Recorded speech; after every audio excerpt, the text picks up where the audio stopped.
Several women over the past few days have come forward accusing Donald Trump of everything from harassment to sexual assault. But at least two of the accusers are being challenged. Anthony Gilberthorpe is challenging the story being told by Jessica Leeds. Leeds says Trump molested her on a plane several decades ago. Anthony says he was on that plane, and he's here with me now.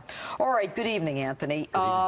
You are a Brit. You're from the UK, yes. And I understand you just arrived this afternoon. Is that correct? Yes, I've flown over for this purpose. Okay. Now, how did you hear about this claim by Jackie Leeds from decades ago? It first came to my attention on Thursday morning, and within the hour, I had contacted Trump's lawyers to tell them exactly what I did know about this woman. Okay. How did you know that this woman who was accusing Donald Trump was the same woman on a plane that you were on? I instantly recognized her. I instantly recognized her as the woman I shared a flight with for 3 hours and conducted numerous conversations. But what was it about her? Did she look the same? Or what brought your attention to her? It was a photograph of the time, and I recognized her, and it is without doubt that woman. Okay.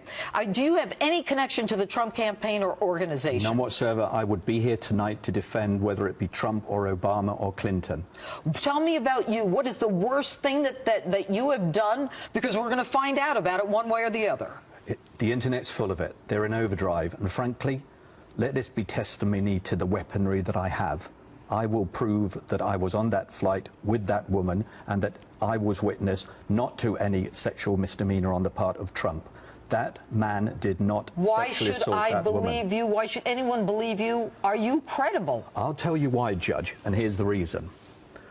I know the timeline, and let me just briefly tell you of that timeline. The story came out. Within hours, I had contacted the Trump Organization, and I had given them factual evidence of the the configuration of those seats, where Trump was, where she was, where I was. That was just after she made no mention whatsoever of a witness. It was she, not I, that several hours later... She talks about a man, and that man was you. She did not in the first statement. Or the second statement, she talks about a man. And this is so important, really, Judge. It was between that first and second statement that I gave my evidence to Trump. In the second statement, without knowing, in fact, that I had given those facts relating to the configuration and the position of Trump and her and I... What did you see happen then? Great conversation. She was hugging the limelight. She was after him. How do you know? He did not touch her. How do you know that? Please, I was there throughout the flight. There was nowhere else to go. Was it a day flight or a night flight? It was a day flight.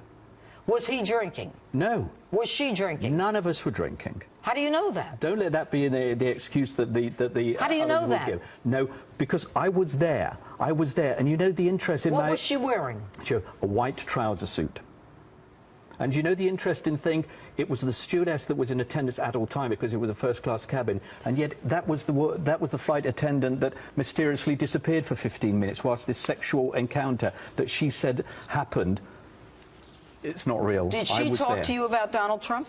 Yes, she exclaimed with excitement when he went to the toilet, how she thought how exciting it was that she had met him. And she literally went like that. She said, "I can't believe my luck that I've met one of the richest men in the world." All right. Anthony, there's going to be a lot of testing of what you said, but thank you for being on Justice Tonight.